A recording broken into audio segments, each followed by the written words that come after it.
Keberadaan Lembaga Perkreditan Desa atau LPD dinilai dapat meningkatkan perekonomian di Desa Pekraman. Data per Desember tahun 2015 lalu, total aset yang dimiliki LPD di seluruh Bali sebesar 14,6 triliun rupiah. Ketua Badan Kerjasama Lembaga Perkreditan Desa Inyoman Cendikiawan menyatakan, LPD merupakan lembaga komunitas milik Desa Pekraman yang telah terbukti dapat membangun desa itu sendiri.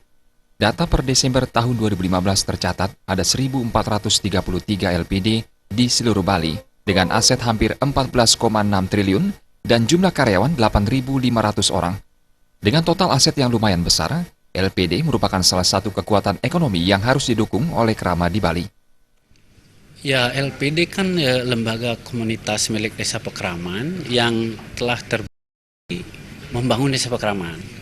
Data per Desember 2015 ada 1.433 LPD di seluruh Bali dengan aset hampir 14,6 triliun dengan karyawan hampir 8.500 orang. Ini merupakan kekuatan ekonomi yang perlu kita dukung bersama. Sebagai Semeton Bali, sebagai Krama Bali, saya kira peningkatan kualitas sumber daya manusia untuk meningkatkan menghadapi persaingan global saat ini, sehingga lembaga tradisional kita ini kita kelola secara profesional juga. Nyoman Cendikiawan berharap agar ke depannya peningkatan kualitas sumber daya manusia untuk menghadapi persaingan global sangat diperlukan, sehingga lembaga tradisional ini dapat dikelola lebih profesional. Andika dan Saputra, Bali TV.